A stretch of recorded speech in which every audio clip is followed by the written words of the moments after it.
Fala pessoal que nos acompanha aqui sempre no pezinho da conversa do Instagram. Boa noite, sejam muito bem-vindos. Hoje é dia de mais uma live especial aqui no nosso Instagram. Eu vou ter o prazer, o privilégio de conversar com o Dr. Taiguara Fernandes. Estamos aguardando aqui o Dr. Taiguara entrar na transmissão para a gente começar a bater um papo aqui. Vocês que estão chegando agora, vocês que estão entrando agora, vão dando like aí, vão dizendo de onde vocês são, vão apertando o coraçãozinho aí para o Instagram mostrar essa transmissão para mais pessoas. Deixa eu ver se o Dr. Taiguara entrou aqui, para fazer as devidas apresentações dele. Opa, tá aqui meu patrão Taiguara, fazer as devidas apresentações e nós começarmos a bater o papo. Senta o dedo nesse like, que hoje a conversa é necessária, importante e interessante e com uma pessoa que manja muito. Boa noite, doutor Taiguara, seja muito bem-vindo. Boa noite, Giovanni. E aí, tudo bom, meu amigo? Tudo tranquilo, meu patrão. Muito obrigado por ter aceito o nosso convite, muito obrigado pelo privilégio de estar aqui conversando com os nossos alunos. Me permita fazer aqui a sua apresentação. Todo mundo já lhe conhece, mas fazer a apresentação aqui para os nossos alunos. Doutor, vou deixar as formalidades de lado, vou lhe chamar do meu patrão, pode ser? Com certeza. Comigo sem formalidades nenhuma. Taiguara, ele é advogado, ele é jornalista também. Taiguara é da Paraíba. Eu aceito Campina Grande, não é, Taiguara? Exatamente. Campina Grande, hoje eu moro em João Pessoa, mas sou de Campina. Pronto, Campina Grande, como diz um grande amigo meu, Rodrigo Rabelo, é a Roma pós-moderna, o centro de radiação cósmica do universo. Grande Rodrigo, conheço o Rodrigo. Gente boa, Rodrigo. Eu tenho alguns grandes amigos aí em Campina Grande, Rodrigo, Pedro, Pedrinho, que é seu colega. Pedro, meu amigo também. E doutor Taiguara, ele além de ser um grande advogado, além de ele ser um grande jornalista, ele, para mim hoje, sem demérito aos demais, é um dos maiores articulistas que nós temos no Brasil. Os textos de Taiguara, assim, são irretocáveis. Eu sempre que posso, eu tenho alguns textos que ele publicou no Senso em Comum. Você que ainda não leu os textos de Taiguara no Senso em Comum, eu recomendo demais, que são assim, com todo respeito aos demais, mas obras-primas que servem de referências para muitos jornalistas Brasil afora aí. E eu, quando convidei Taiguara, ele aceitou na hora e para a gente conversar sobre um tema que é o desafio do futuro para o direito no Brasil. E, meu patrão, eu já vou começar lhe fazendo uma pergunta, que talvez seja a pergunta de $1 milhão. O direito brasileiro está numa encruzilhada? Pergunta boa. Eu queria agradecer primeiro aí pela sua gentileza, pelo convite, as palavras que você me dirigiu agora. Vamos encerrar logo a live para o pessoal no decorrer não ver o desmentido das palavras e achar que não está valendo, né? Então vamos encerrar por aqui para ficar a imagem boa. Mas agradeço demais aí o convite, muito bom estar por aqui, falando aí para os seus alunos, para os meus alunos também, já vi que teve alguns aqui que comentaram, e é muito bom esse tipo de conversa, porque hoje, no momento atual, a gente precisa exatamente disso, né? A gente precisa recuperar um pouco do elemento dialógico no direito. Nós somos duas pessoas do direito que estão conversando sobre direito e se fazendo as perguntas pertinentes a respeito. Você já lançou uma pergunta pertinente, né? A gente está numa encruzilhada? Sim, estamos. A meu ver, nós estamos numa encruzilhada no sentido de que nós estamos redefinindo as coisas, né? E quem é que vai dar a pauta dessa redefinição? O que está acontecendo para você, por exemplo, que é professor, eu imagino que deve estar sendo muito difícil, né, explicar o momento atual. Porque simplesmente nós temos uma prova de que não existe, não está existindo no Brasil nos dias de hoje, segurança jurídica. Mas você não sabe mais as maneiras de proceder sem sofrer represálias vindas do próprio direito. E eu até vi que você brincou há um tempo atrás com os novos institutos penais que vêm sendo criados no Brasil. não é? Dentro de circunstâncias específicas. Quando você começa a mexer na lei penal dessa maneira como se mexe hoje no Brasil, né? Tirando a segurança jurídica num dos lugares mais sensíveis, né?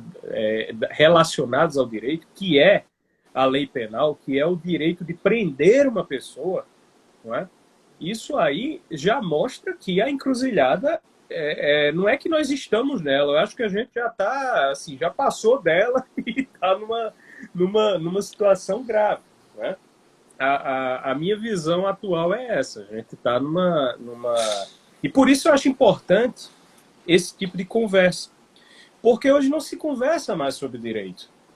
Hoje, parece que o direito hoje é um jogo de carta marcada, não é? Em que você aprende determinados cacuetes linguísticos, não é? Você aprende determinados temas cujas palavras elas já são prontas, já vêm prontas nos manuais, e não se reflete mais. Não se reflete mais, não se conversa. Tanto é que o direito se tornou uma coisa quase sectária para o restante da sociedade. As pessoas não entendem mais sobre direito. Ninguém consegue falar sobre o mundo jurídico, não é? Porque nós aqui, se a gente for falar, utilizar aqui um linguajar jurídico, como nós estaríamos acostumados a utilizar nos tribunais, nas peças jurídicas, simplesmente nós não conseguimos conversar com o cidadão a quem se dirige o direito. Não tem como mais. Então, conversar sobre o direito é uma das coisas mais importantes a ser feito no dia atual, no momento atual, para a gente se livrar dessa encruzilhada em que nos colocamos pelo fato de que as coisas não estão mais ordenadas no seu devido lugar. Eu acho muito pertinente essa sua colocação, porque, como penalista, é muito difícil você enxergar que 30 anos de constitucionalismo aplicado ao direito penal simplesmente foram jogados por terra em 3 meses. Me causa muita espécie quando eu vejo que institutos jurídicos elementares, que sempre foram tidos por nós juristas, como resguardos, como mecanismos de defesa contra o arbítrio estatal, e nós sabemos que todas as vezes que o Estado chama para si o ius puniendi, o direito de punir, o direito de exercer a tutela penal, a tendência dele se tornar um leviatã é gigantesco. O Estado, por natureza, ele já tende ao arbítrio. Então, os mecanismos de defesa foram efetivamente solapados. E o que me deixa mais triste é que a maioria das pessoas sequer conseguem perceber isso. Nós estamos tendo direitos violados diuturnamente, nós temos precedentes que vão reverberar durante 30 anos para frente, e nós não conseguimos passar isso para a população. Na verdade, nós não conseguimos até agora passar isso nem para o universo do direito, porque aí você foi, mais uma vez, muito preciso, muito cirúrgico. O direito, ele não só se tornou algo sectário, mas o direito ele deixou de ser uma ciência de pensadores. Nós tivemos um processo de, com todo respeito, mas de emburrecimento do ensino jurídico brasileiro. Se você voltar para a geração de Clóvis Bevilacqua, Monge França, Nelson Hungria, Magalhães Noronha, eles não eram juristas, eles eram antes humanistas. Eles eram pensadores, eles começavam lendo das Catilinárias, depois iam ler São Tomás de Aquino, eles faziam correlação entre as confissões de São Tomás de Aquino e a Revolução Francesa, até chegar no direito do dia a dia, do direito da porta do fórum. Eles tinham uma bagagem jurídica fora do comum, porque antes eles tinham uma bagagem humanista. E hoje a gente vê uma geração de juristas incapazes de pensar. Um dia desse, por exemplo, eu estava proferindo uma palestra em um determinado local, e aí eu falei sobre a escola de Frankfurt. Eu disse, olha, eu tenho uma teoria. Os juristas da escola de Frankfurt chegaram à conclusão que a luta do proletariado já não existia mais. Então eles criaram o direito das minorias, eles criaram o direito do sectarismo. Quem aqui já leu sobre a escola de Frankfurt? Tinham, sei lá, uns 800 alunos no curso de direito e ninguém levantou a mão. Isso. Como nós vamos mostrar para essa nova geração tudo que está acontecendo se essa nova geração não tem a base? Então, eu acho que você foi muito pertinente nesse ponto, e o que me leva a lhe fazer uma segunda provocação, uma segunda indagação. Você acha que o direito brasileiro hoje ele está deixando de ser um direito normativo e está passando a ser um direito dos precedentes de vontade da Suprema Corte? A discussão entre você existir um direito, né? Você ver a existência de um direito pautado em normas, não é? E um direito pautado na vontade, é uma das discussões mais elementares do direito durante toda a história. E você poderia dizer, talvez, que a coisa funciona num pêndulo, né? Em determinados momentos, o direito ele se encontra pautado em normas. Quando você vai lá, você lê a lei Antígona, a peça Antígona de Sófocles. Não é? Ali, Sófocles, milhares de anos atrás, não é? Ele debatia os dois modos de conceber o direito. Não é? Ou um direito pautado em normas, que Antígona, a personagem Antígona, ela para os nossos ouvintes, ela queria enterrar o irmão, e o irmão foi condenado pelo rei a não ser enterrado, a não receber os ritos fúnebres. Então ela desafia a ordem do rei Creonte para poder enterrar o irmão por dever de família e dever religioso. E Creonte aprende, o rei Creonte aprende, e ele faz dela uma condenada, né, por causa do crime de cumprir essa lei que para ela era uma lei divina. E aí Sófocles aproveita essa questão para poder fazer uma discussão entre a maneira de se conceber as leis. Você tem de um lado Antígona, que acreditava em leis que se pautavam num fundamento teórico, um fundamento teórico normativo. Enquanto que, de outro lado, você tem um rei, Creonte, que acreditava que as leis se pautavam na sua vontade. E ele diz precisamente isso para ela, que ela não podia descumprir a norma dele, porque a norma dele, a lei dele era o direito.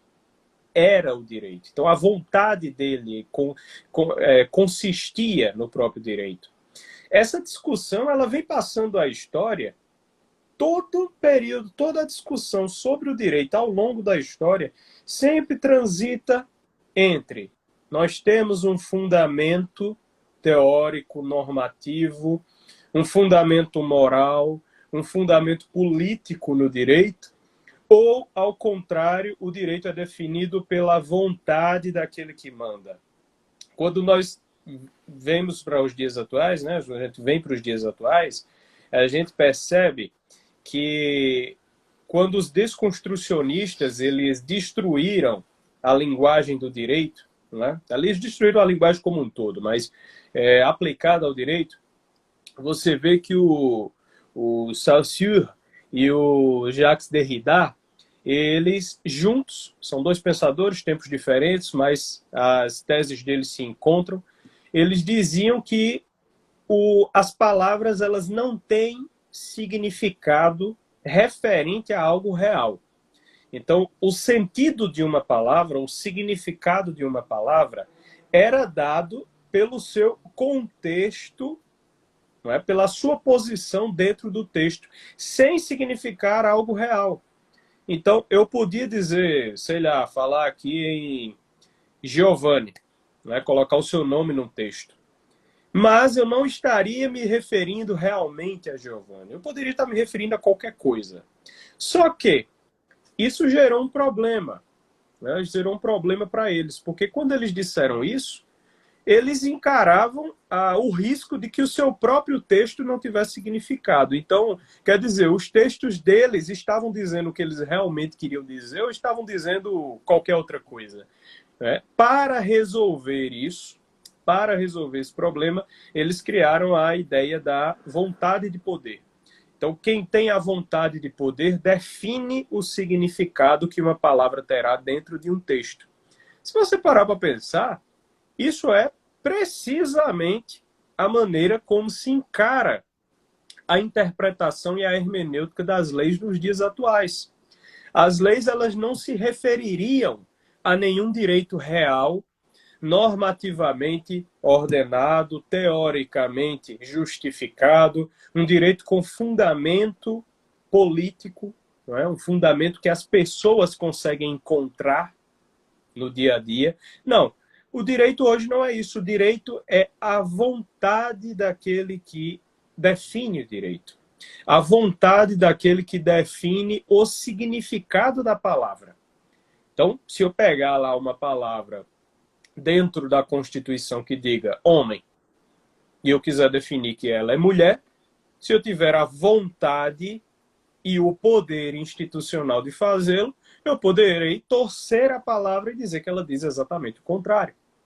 Não é? Essa mutação, e aí não é mutação constitucional, mas uma mutação hermenêutica, essa mutação da técnica de hermenêutica das leis, que foi provocada antes pelo desconstrucionismo da linguagem, ela entra no cerne dessa situação. Mas aí desculpa lhe interromper, mas só para fazer uma parte, mas Sim.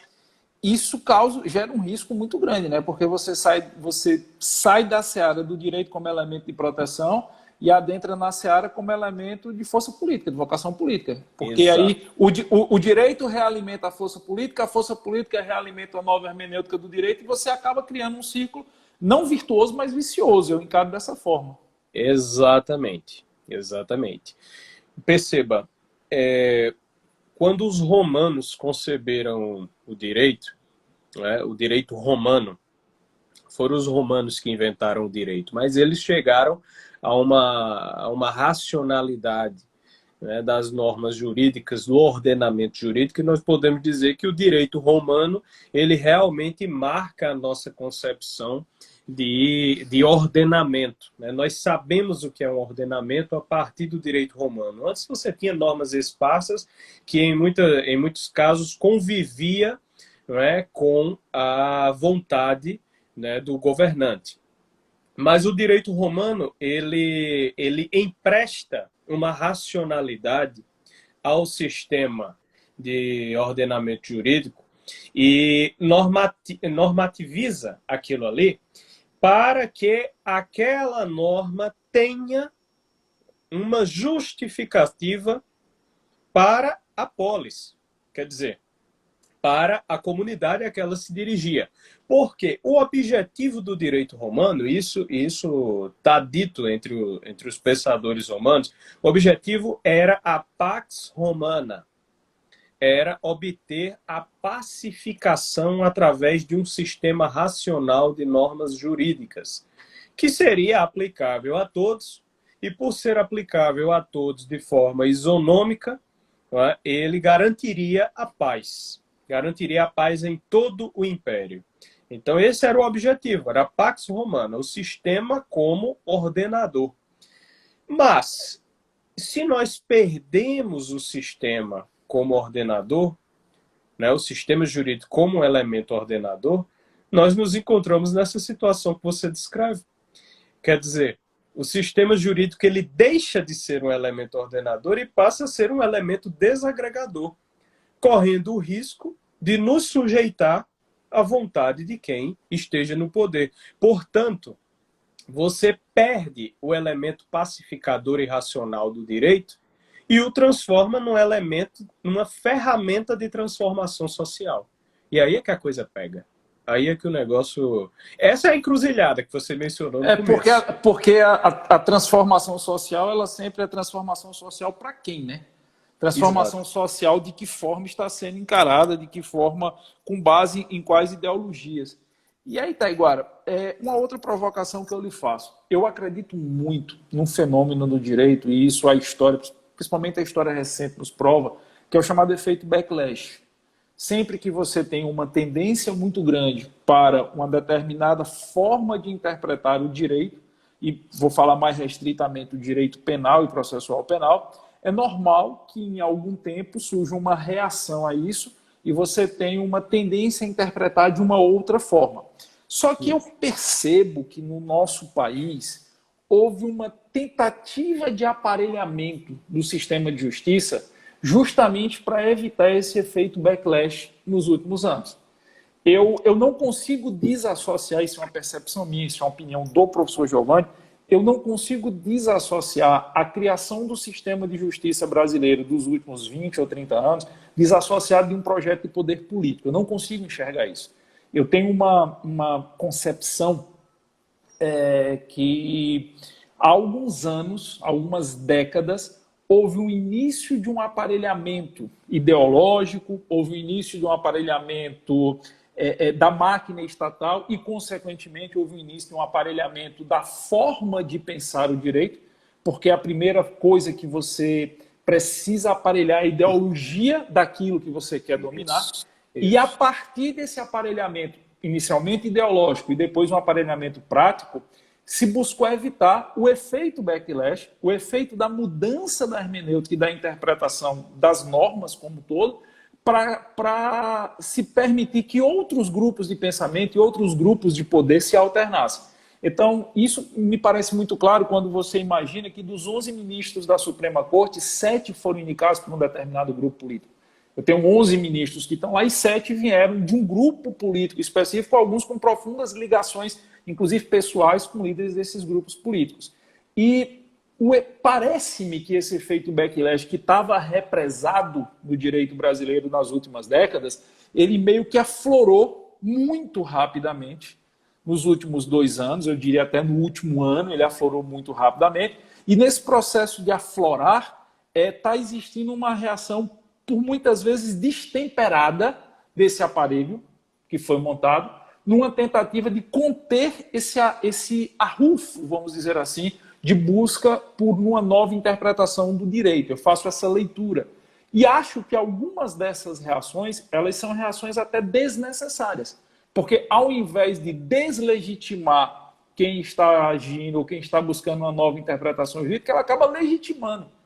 Eu não imaginei na minha vida ver uma Suprema Corte recebendo tantas críticas como está recebendo agora, por atitudes que sequer deveriam passar pela Suprema Corte. A Suprema Corte virou um balcão de reclamações, virou um repositório de súplicas de almas. Todo mundo que não gosta de alguma coisa procura a Suprema Corte. Então eu tenho muito essa visão. Queria saber se você percebe assim, se você percebe de uma forma diferente. Fica essa provocação para você. O direito ter um conteúdo político faz parte dele. É essencial ao direito haver um conteúdo político. É um dos seus fundamentos. Porque o direito ele só existe para a polis.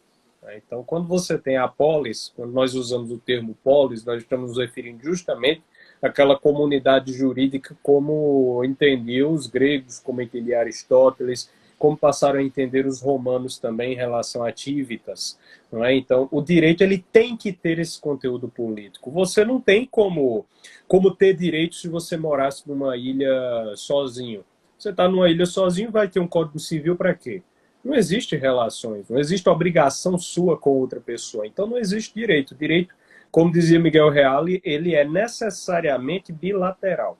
Ele tem uma bilateralidade atributiva, quer dizer, ele atribui ao outro uma obrigação que ao mesmo tempo é uma dívida do outro comigo.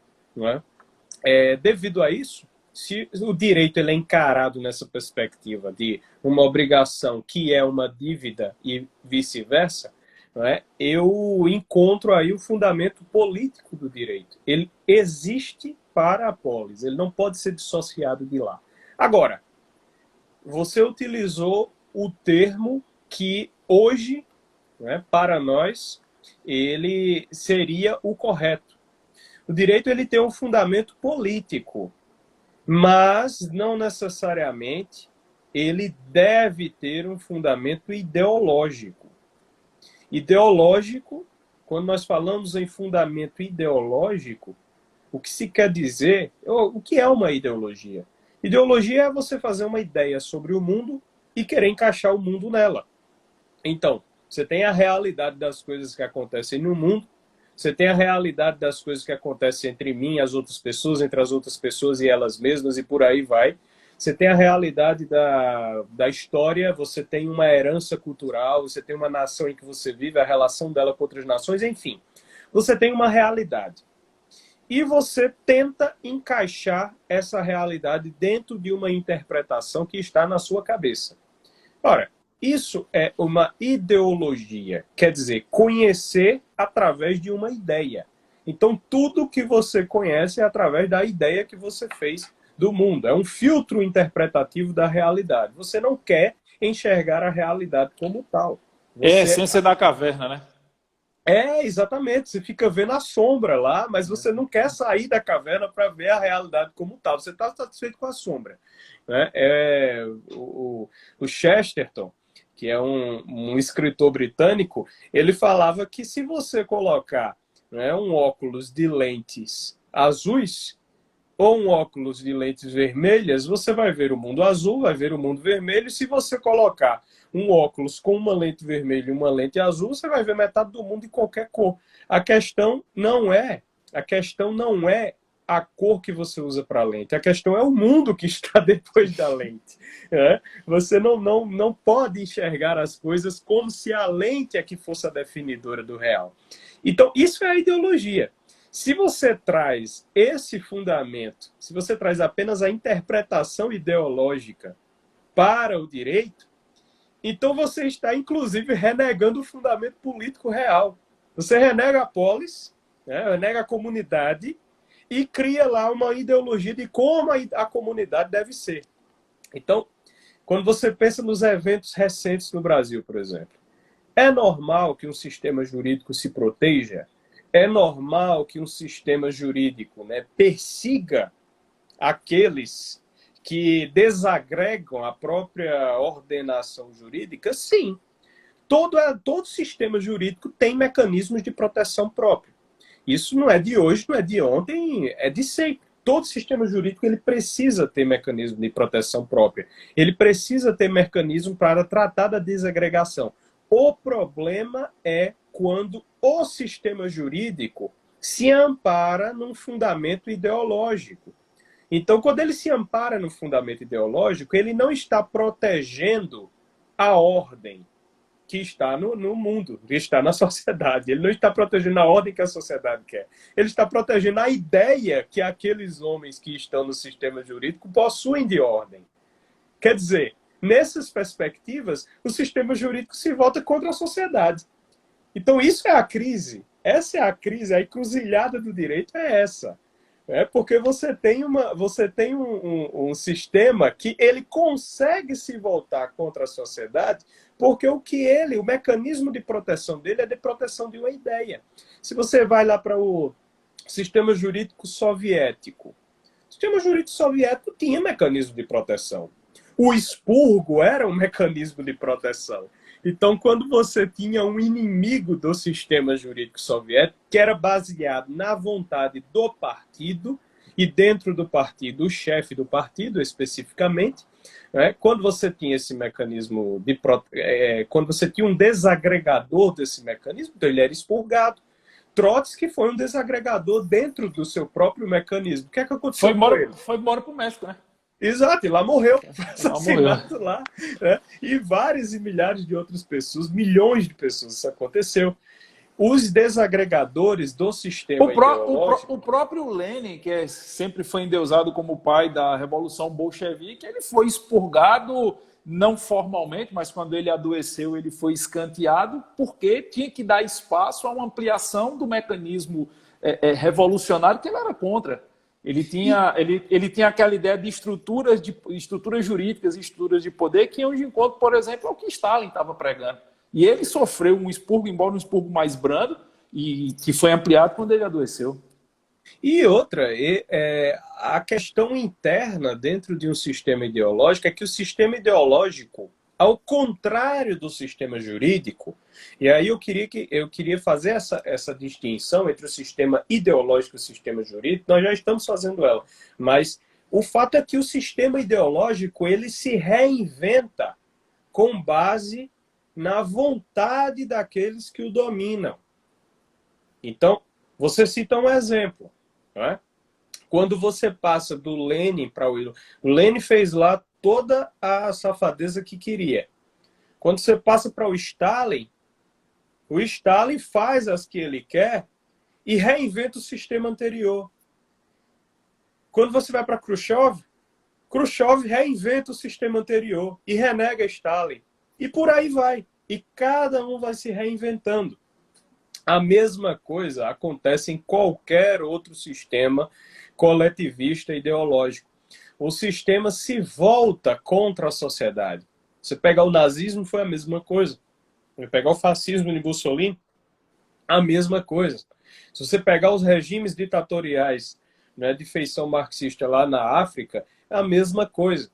Todos eles se dirigem à vontade dos donos do poder contra a sociedade que dizem nominalmente proteger. Até porque não é o direito que se adapta à sociedade nessa ótica. É a sociedade que tem que se adaptar à vontade de quem interpreta o direito, né? Exatamente.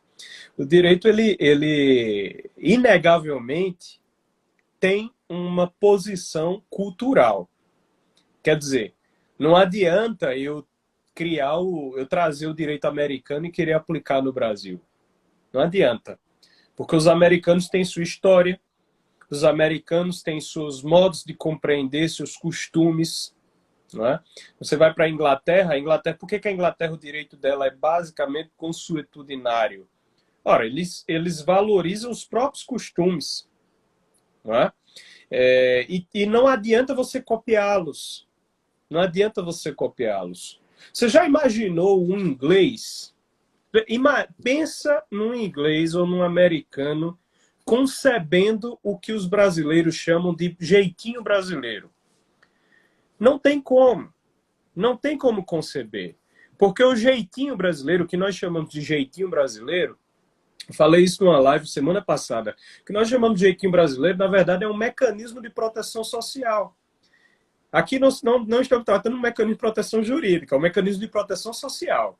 O que é esse mecanismo de proteção social? Isso vem dos portugueses. Os portugueses passaram séculos, sem saber sob o domínio de quem eles estavam. Uma hora eles estavam em domínio dos mouros, outra hora em domínio dos cristãos. Uma hora em domínio dos mouros, outra hora em domínio dos cristãos. Resultado, o que é que aquelas pessoas que viviam ali no meio daquela guerra de reconquista e perde, reconquista e perde, lá na Idade Média, lá no comecinho de Portugal. Não é? O que é que as pessoas decidiram? Como é que elas resolveram viver? Elas disseram, então a gente vai tocar a nossa vida, vamos continuar levando a nossa vida como se nada estivesse acontecendo e a quem for necessário obedecer, nós obedecemos e levamos a vida adiante. Isso é exatamente o que acontece no Brasil quando nós vivemos, por exemplo, o fenômeno brasileiro da lei que não pega. Aqui no Brasil você tem as leis que não pegam. O cara promulga uma lei, sai lá, passa nas duas casas, é sancionada pelo presidente da República, tem a sanção, tem a pena dizendo o que é que acontece com quem não faz a lei. O famoso direito simbólico, né? O direito para dar recado, né? Isso, exatamente. Você pega, faz a lei lá, pronto. Ok. Ela deveria existir como elemento coercitivo. Aí o que é que o brasileiro faz? O brasileiro olha para aquilo ali, nossa, muito bonito, é isso aí, a gente tem que fazer isso mesmo, ninguém vai mais beber e dirigir, vamos ficar todo mundo ok, todo mundo tranquilo e tal, tá apoiado. Vira as costas, vai e pronto, não faz nada. A polícia não faz nada, o brasileiro não faz nada, é um acordo tácito entre os agentes do Estado e o povo, de que, olha, eu fiz que cumpre e você finge que eu tô cumprindo. E as coisas continuam acontecendo. A vida continua acontecendo no Brasil. E, curiosamente... Só uma coisa, aquela famosa história, aquela famosa parábola do ferreiro do condado portucalense, que faziam as melhores espadas da Península Ibérica para os mouros quando eles lá estavam e para os cristãos quando marchavam em direção às cruzadas, né? Ele não queria saber para que estava fazendo a espada. É exatamente isso. Olha, o jeitinho brasileiro, o que nós chamamos de jeitinho brasileiro, vem disso aí. Agora, isso é um vício e é uma virtude. Porque ao mesmo tempo que isso protege o povo, isso protege as pessoas, né, socialmente falando, contra leis absurdas, né, ao mesmo tempo que isso acontece, isso também gera uma tentativa, muitas vezes, de tirar vantagem de tudo. Né? Então, é um mecanismo de proteção social por um lado, é um mecanismo de desagregação do outro. Mas tudo é. A questão está em encontrar a ordem disso aí. Não é? Então, você não consegue conceber isso aí em outros países. Não é? No Brasil você consegue, talvez em Portugal você consiga. Mas aqui, talvez nos países de colonização portuguesa, considerados as suas circunstâncias particulares, você consiga conceber algo desse tipo. Mas não adianta você levar isso para um país, né, como os Estados Unidos, como a Inglaterra, porque não vão conceber. Isso prova que o direito ele possui necessariamente uma feição cultural, uma feição social. Ele existe dentro das suas comunidades. Não é?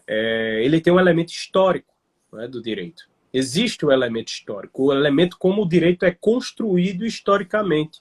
Daí que uma das fontes do direito seja exatamente o costume. Né? Infelizmente, hoje em dia, essa fonte está tão perdida. Né? Parece que só existem duas fontes. Antigamente, você sabe que nós tínhamos 4 fontes do direito, né? Normalmente aduzidas por aí. Né? Se dizia que nós tínhamos as fontes do direito, era o costume, os contratos, a lei e a jurisprudência. Né? A doutrina interpretava ali as coisas no meio, tinha gente que divergia se era fonte, se não era, mas enfim. Aí, com o tempo, contrato não tem mais valor nenhum. Né? Agora, contrato só tem valor se tiver função social. E o interesse público prevalece sobre o privado, e etc, uma série de coisas. Enfim, contrato deixou de valer alguma coisa. Se você quiser, você muda o contrato inteiro, fazendo uma ação judicial. E os acordos de vontade privados não têm mais valor. Contra o que diz a Constituição, inclusive. O ato jurídico perfeito não pode ser atacado sequer pela lei. Não é? Se ele não pode ser atacado pela lei, imagine por outras coisas menores. Um tribunal de contas, um órgão administrativo, não pode. Mas, enfim, contrato deixou de ser fonte. Costume deixou de ser fonte também. Quem é que quer saber como é que o costume social funciona como direito? As pessoas estão agindo sempre de uma maneira. Então, elas pressupõem que aquela maneira é correta. Se ninguém encher o saco delas e elas continuam agindo, você acha que o carinha aqui eu moro em João Pessoa, né? Você acha que o carinha aqui do mercado de peixe de Tambaú, ele vai saber o ordenamento jurídico brasileiro para saber a maneira como ele vai proceder? Não, ele vai simplesmente levar a vida dele adiante da forma como ele sempre levou. Mas o costume deixou de ser lei. Se algum fiscal quiser bater lá na porta do mercado de peixe de Tambaú e encher o saco daquela pessoa, vai poder fazer e ninguém vai dizer nada. E depois a própria lei deixou de ser fonte do direito. A lei hoje parece que não tem valor nenhum. É como você disse, o STF virou até um balcão de reclamação. Né? Se você não gosta de uma lei, você vai para o STF. Você passou uma lei, né, no legislativo que não gostou, vai para o STF. Se você não gostou de uma lei não ter sido aprovada no legislativo, quer dizer, ela foi negada, vai para o STF, diz que o devido processo legal não foi seguido. Você não gostou de um ato administrativo, você vai para o STF, é o que dirá de uma norma em sentido estrito. Né? E outra, se você não gosta de uma lei ainda não ter sido feita, o legislativo não tem mais a opção.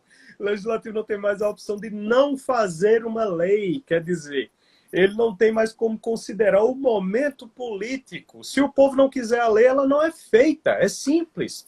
Aí você vai para o STF hoje cria a lei. Você é professor de direito penal, você sabe que isso aconteceu recentemente. Foi o que aconteceu no caso da homofobia, da equiparação da homofobia com base na lei de Assis, que para mim é uma negação total da teoria de Miguel Reale, né? Porque Miguel Reale, que você citou, ele nos leciona que você tem... O direito ele sempre chega atrasado em decorrência do fato, valor e norma. Você tem um fato, esse fato ele carece de valoração social, pode ser positiva ou negativa, e a partir dessa valoração vai existir uma escolha entre a feitura ou não de lei, e em sendo escolhida a feitura de lei, a feitura de uma lei repressiva ou de uma lei que estimule.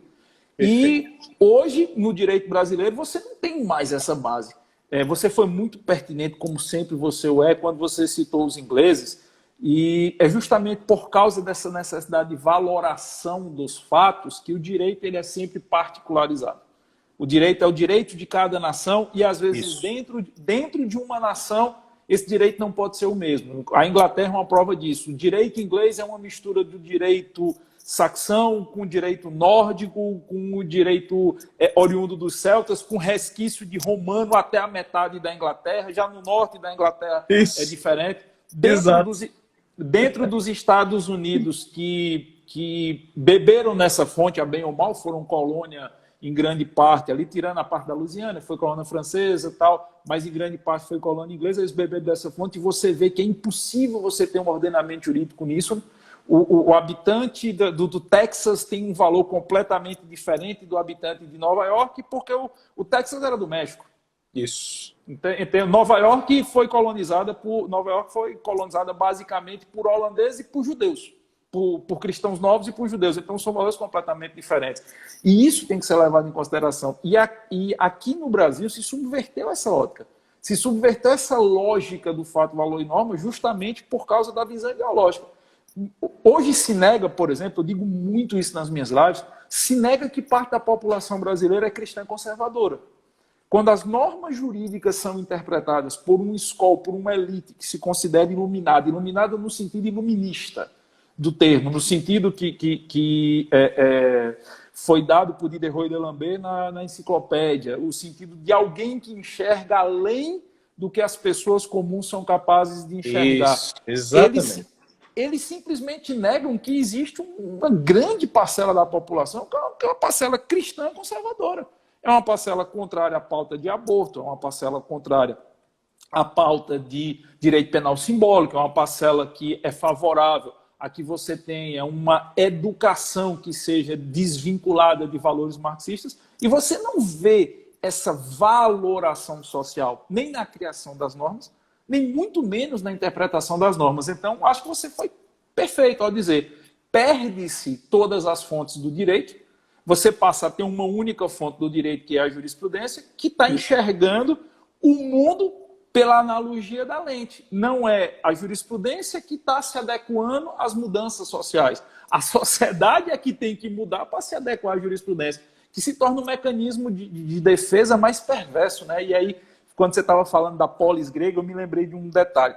A polis é fruto de uma evolução. Você tem demos, fátrias, polis, que vão evoluir até o final do ordenamento. As fátrias se protegiam. Elas não queriam que houvesse interações com outras fátrias, então elas casavam, os grupos casavam entre si. Quando evoluíram para os demos se protegiam. Eles se protegiam querendo que os laços fossem sempre militares. É tanto que as cidades-estados gregas elas não conseguiam chegar à formação de um estado diferente de Roma, porque você tinha laços militares muito específicos. Então, se proteger é normal. Mas eu acho que aqui no Brasil, a proteção já ultrapassou todos os limites da razoabilidade jurídica. E aí eu vou lhe fazer mais uma provocação. Ao longo da história, quando o sistema se protege, você sempre tinha intelectuais do outro lado para questionar. A ideia da minha vontade é a vontade do Estado, que foi atribuída até equivocadamente a Luís XIV, aquela ideia do Estado sou eu, sou o Estado, que na verdade me parece que ele nunca disse isso. Ela teve opositores, ela tinha do outro lado Robespierre, ela tinha do outro lado Danton, ela tinha do outro lado Jean-Paul Marat, que eram intelectuais que podiam contestar. Quando os escolásticos eles começaram a questionar as estruturas de poder da Baixa Idade Média, eles questionavam com intelectualidade. Quando você chega no século XX, o século XX é o século de pensadores. Quando de um lado se falava em marxismo, tinha mísseis do outro lado dizendo, opa, peraí, não é assim. Só que hoje me parece que falta esse apreço pela intelectualidade no direito, esse apreço pelo diálogo, pela dicotomia de ideias, por você ter um fundamento para questionar. Me parece que há uma passividade no universo jurídico / conveniência. Aí eu deixo essa provocação para você, Taiguara. O problema da ausência de intelecto... Você usou um termo lá no começo da live, que eu vou retomar, porque foi preciso. Foi preciso. Nós entramos num processo de emburrecimento jurídico. E isso é grave, isso é muito grave, porque o direito ele não se concebe sem tudo o mais que há antes do direito. Esse negócio de teoria pura do direito, às vezes eu brinco com uns amigos meus, rapaz, está na hora da gente escrever a teoria impura do direito. Porque já deu desse negócio de teoria pura do direito. Isso não existe. Isso não existe. O direito ele não consegue se conceber. Veja a quantidade de coisas que nós falamos aqui para tratar do sistema jurídico, do futuro do direito. Nós falamos de costumes sociais, nós falamos de história do Brasil, pegamos a história de Portugal, você falou da formação da polis, nós falamos de americanos, nós falamos dos ingleses, uma série de fatores que compõem, que precedem o direito. Quando você disse que na teoria de Miguel Reale, e está muito correto isso, o direito ele sempre vem por último, né? Ele tem um atraso ali, né? Porque é necessário que as coisas, em primeiro lugar, aconteçam, os fatos, e depois aqueles fatos, nós fazemos um questionamento sobre ele. Quer dizer, nós observamos aqueles fatos e dizemos, isso aí é certo ou é errado? E ocorre justamente um debate, né? Nós temos que justificar essa posição em face dos nossos fundamentos morais, religiosos, culturais. Todos os fundamentos concorrem para que nós avaliemos se um fato dado, se alguma coisa que acontece no mundo, um dado da realidade, algo que alguém fez, se aquilo ali é certo ou errado. E o direito ele vem só depois disso. Só depois disso é que o direito classifica como é que as coisas são. Agora, nós nos acostumamos a entender o direito como criador de realidades. O direito não cria realidades.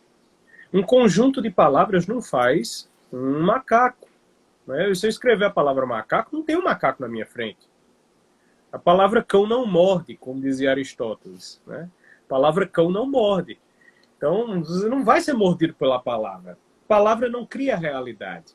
E nós nos acostumamos, infelizmente, a entender o direito como um elemento criador das coisas.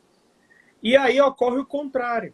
Ao invés de você realizar o direito por último, você tenta trazê-lo para o começo. Então vamos aqui fazer uma lei sobre, sei lá, o direito dos cogumelos. Direitos humanos dos cogumelos. Mas cogumelo não é nem gente, não, mas nós vamos classificá-los como gente. Os cogumelos serão classificados de agora em diante como seres humanos e nós conferiremos direitos humanos a eles. Então eles terão direito de fazer contratos, eles terão direito de personalidade, de nome, etc. Mas cogumelos não pensam, não, mas nós vamos dizer que eles pensam. Então, se cria uma... Claro que esse exemplo é absurdo, mas não duvidem se surgirem os direitos humanos dos cogumelos. Não duvidem se isso acontecer em algum momento. As hipérboles no Brasil não podem ser tão relativizadas assim, né? É um país em que as improbabilidades não são improváveis. Então, não duvidem. E olhe lá se não for uma omissão. Tá? Se isso aí não for uma omissão suprida jurisprudencialmente.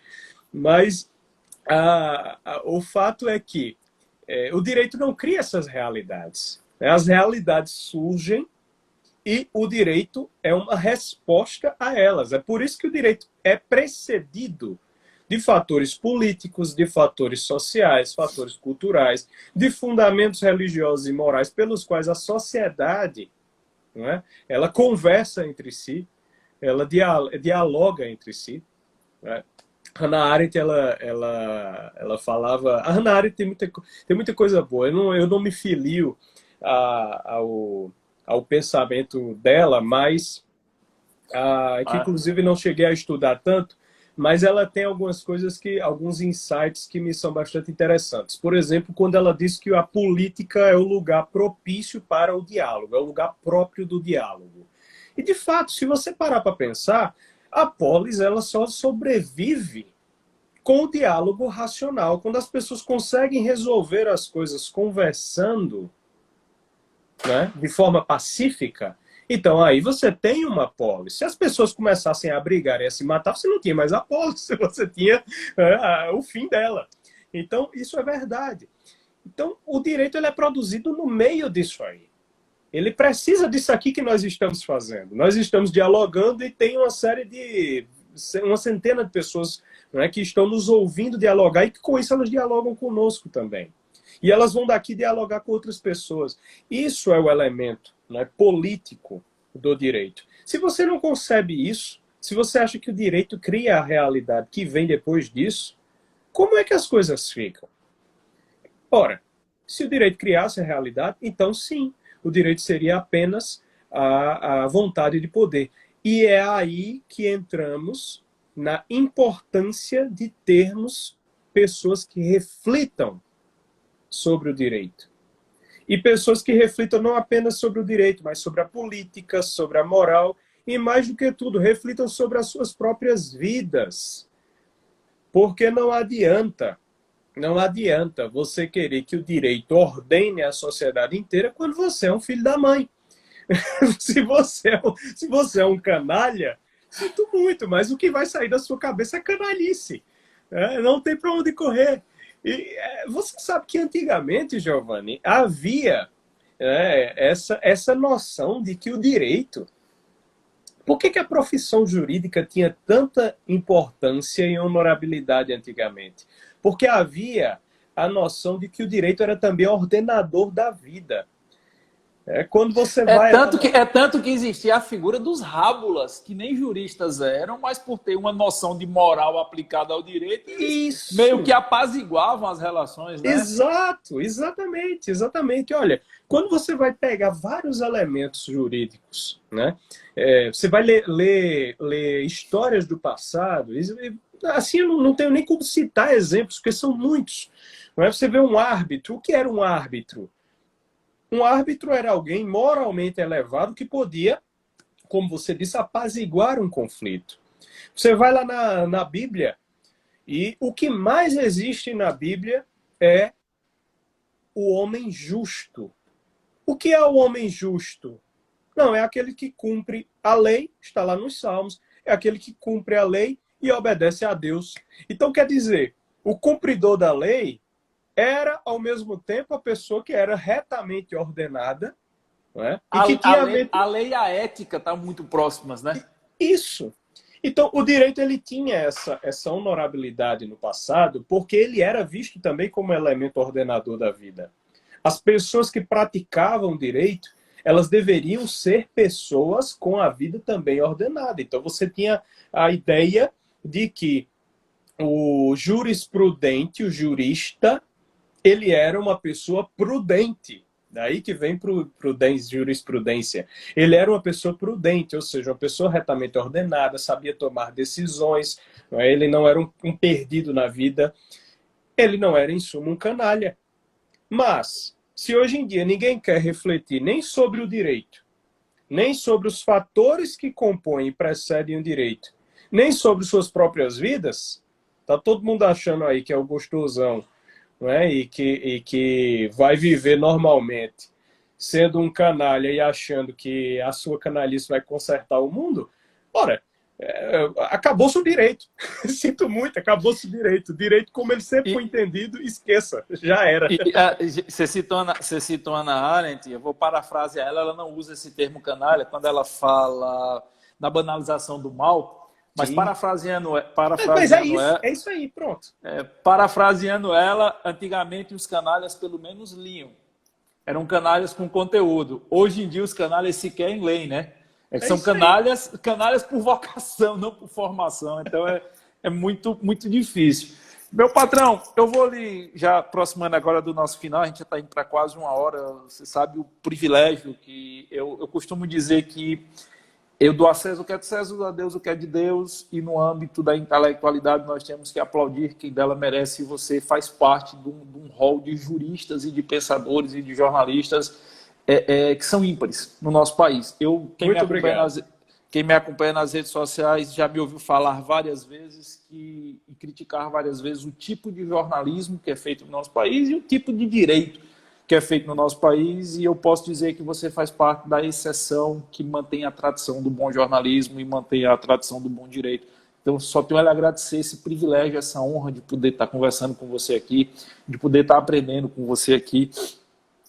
Nós temos que nos pautar por aqueles que têm mais leitura que nós, então, para mim, é um privilégio poder estar ouvindo você aqui e participando da live. E aí eu queria que você encerrasse com uma última provocação. The day after. O dia seguinte. Tudo vai passar.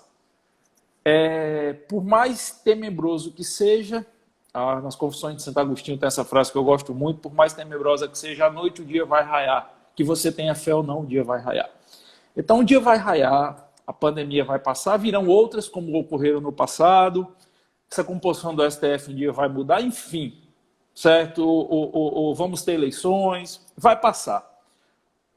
O que é para você, mesmo sabendo que, como ensina muito bem o mestre Olavo de Carvalho, é urgente ser prudente, como ele costuma dizer. Eu não sei quem é essa frase, mas ele cita muito essa frase lá nas obras dele, e ele diz muito que se você quer entender hoje, você tem que ter paciência para esperar o depois de amanhã, mesmo sendo conhecedor disso. Vamos fazer uma provocação. Qual é o the day after do direito brasileiro? O que é que a gente vai esperar? Vamos pensar assim, para os próximos 6 meses e para os próximos 6 anos. Mais do que isso, é um exercício muito grande de divagação, mas os próximos 6 meses e os próximos 6 anos. Depende de nós. Por mais que essa frase seja um chavão, mas nós realmente estamos numa espécie de terreno plano no direito, hoje em dia, no Brasil.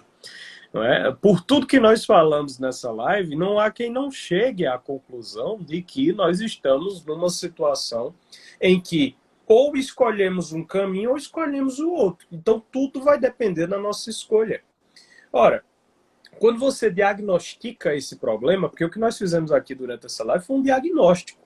Nós pegamos o doente e fomos analisando por que ele chegou nesse estado, né, de morbidez em que ele se encontra hoje. Não é? E quando você analisa, quando você diagnostica o problema, você ao mesmo tempo consegue conceber os remédios. Então, em primeiro lugar, os juristas precisam interromper esse processo que você definiu muito bem como de emburrecimento. Nós precisamos parar com isso. Nós precisamos começar a abrir a nossa mente para a impureza do direito. Quer dizer, nós precisamos encher a nossa mente com outros elementos que precedem o direito, que por isso nos dão a capacidade de julgar as coisas e de decidir as coisas.